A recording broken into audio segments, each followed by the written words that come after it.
제너럴리스트에서 스페셜리스트가 되십시오. 제가 여기서 말씀드리는 스타트업은 기준점을 좀 정확하게 정리해 드릴게요. 창업한 지 얼마 안 된 신생 기업부터 뭔가 제대로 체계화가 확실하게 되어져 있지 않고 인지도가 그리 높지만은 않은 스타트업, 투자 유치의 단계로만 따지면은 시드부터 라운드, B까지의 스타트업을 말씀드리는 겁니다. 제가 맨 처음 5명이던 초창기 스타트업에 들어가서 했던 일들을 말씀을 드릴게요. 그 전에 저는 어떤 관련 전공이나 관련된 경험을 해본 적이 아예 없다는 점도 미리 말씀드리고, 맨 처음에 들어갔을 때 전화나 카카오톡으로 고객 응대를 했고요. 그리고 고객 민원을 해결했습니다. 두 번째는 쇼핑 MD 역할을 해서 온라인 쇼핑몰을 운영하고 기획하고 관리를 했어요. 세 번째로는 실전에서 마케팅을 어떻게 해야 되는지 배우고 실행도 해보기도 했죠. 그 다음 영업을 했습니다. 이 제품들을 생산할 수 있는 생산자들을 직접 소싱을 해왔고, 이 제품들을 어떤 고객들에게 팔아야 될 것인지에 대해서 그 고객들을 영업하기 시작을 했고요. 다섯 번째로는 서비스 기획을 했습니다. 어플이 있었는데, 그리고 웹 서비스가 있었는데, 그 웹 서비스를 어떻게 해야 고객들이 더 잘 들어오게 하는지에 대해서 많은 팀원들과 학습을 했죠. 그리고 회사 안에 유튜브가 있었어요. 그 회사 유튜브 안에서 출연하고 기획을 했고요. 그리고 기업을 대표로 해서 어떤 강연에도 나가고 신문 인터뷰에도 나가기도 했었습니다. 뿐만이 아니라 재무적인 부분, 세금 계산서를 발행을 해야 된다던가, 가맹점에 정산을 해줘야 되는 그런 숫자적인 부분을 정리를 한다던가, 그리고 투자 유치를 위한 투자 업무를 또 진행을 했었습니다. 그래서 제가 입사를 하고 나서 1, 2년 정도 했던 업무의 양, 업무의 개수를 따지면 10손가락을 넘깁니다. 그만큼 스타트업은 인력이 부족하기 때문에 일당백을 많이 요구하는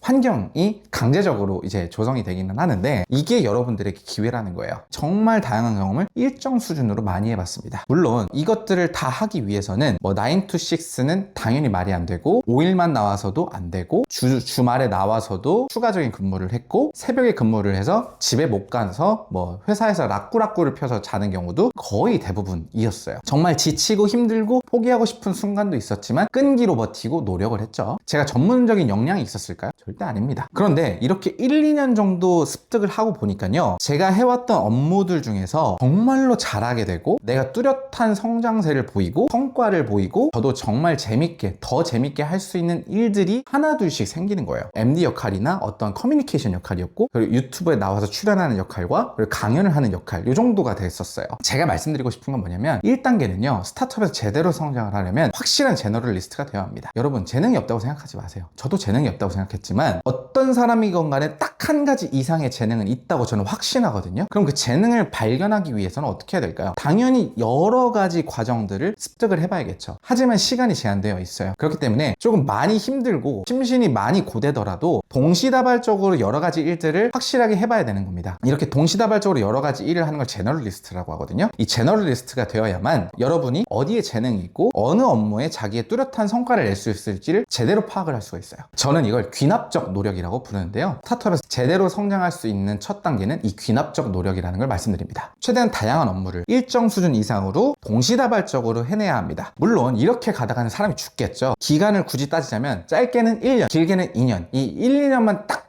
버티고 잘 참잖아요. 그럼 분명히 무조건적으로 여러분들에게 한두 가지 이상은 여러분이 잘 할 수 있고 성과를 낼 수 있는 업무가 무조건적으로 생기게 됩니다. 자, 그럼 이렇게 귀납적 노력으로 자신의 재능을 찾을 수 있는 직무를 발견했다 칠게요. 그럼 그때부터는 패러다임을 좀 바꾸셔야 돼요. 이때부터는 스페셜리스트가 되어야 합니다. 노력의 형태를 좀 바꿔야 돼요. 이제까지는 좀 많이 고되고 동시다발적으로 그 일정 수준만 배워왔다면, 이제부터는 자기가 찾았던 그 한두 개의 재능적인 역량을 꾸준히 딥하게 키워나가는 뾰족함을 갖추셔야 돼요. 저는 이걸 노력의 두 번째 단계, 지구력이라고 말을 해요. 제너럴리스트 단계에서 벗어나서 스페셜리스트가 되는 거죠. 이제 이 재능을 전문가적인 수준으로 탈바꿈해야 된다는 겁니다. 이때부터는 다른 업무의 비중을 확실하게 줄이세요. 너무 걱정할 필요가 없는 게, 이 정도 수준이 됐다면 그 스타트업 안에서도 나름대로의 체계를 조금씩 구축했을 것이고 조직화가 됐을 겁니다. 투자도 어느 정도 받았을 것이고 직무의 전문성을 투여할 수 있는 시간적 여유도 조금씩 갖춰지게 돼요. 물론 다른 부수적인 업무를 아예 못하진 않겠지만 자신이 재능을 찾은 그 직무들에 대한 전문성을 파고드는 걸 최우선으로 가지셔야 돼요. 다른 짜잘짜잘한 업무들에 할애하는 시간을 조금씩이라도 줄여서라도 무조건 그렇게 하셔야 됩니다. 또 걱정을 안 하셔도 되는 게, 대표부터 임원 그리고 팀원들이 여러분들을 인정해주기 시작해요. 숫자로도 성과로도 인정을 받지만 주변에서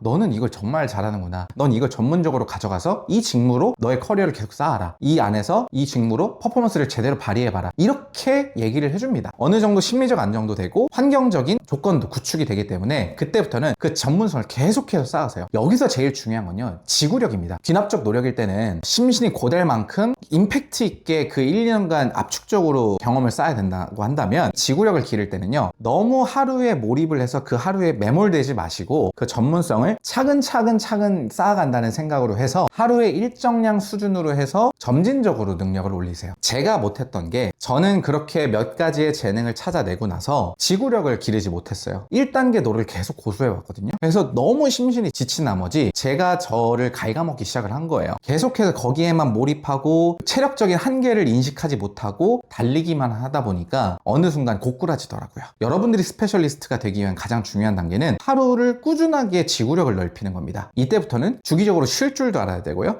자신이 쌓은 스트레스를 배출할 줄도 알아야 돼요. 이러한 배출구를 찾지 못하고 계속해서 거기에만 함몰되면 어느 순간 고꾸라지고 자신이 재능을 찾았던, 재미있었던 그 일이 최악의 일이 돼버릴 수도 있다는 점을 꼭 잊지 마셔야 됩니다. 자, 정리해 볼게요. 첫 번째, 제너럴리스트가 되어야 되고, 귀납적 노력을 시도함으로써 1, 2년간 축적된 경험을 토대로 해서 재능을 찾으세요. 그 재능을 찾았다면 그때부터는 전문성을 쌓을 수 있는 스페셜리스트가 되어야 되고, 그 스페셜리스트는 임팩트한 경험을 통해서 진행이 되는 것이 아니라 지속적으로 꾸준하게 오래오래 성장하는 것이 제일 중요하다는 것 잊지 마십시오.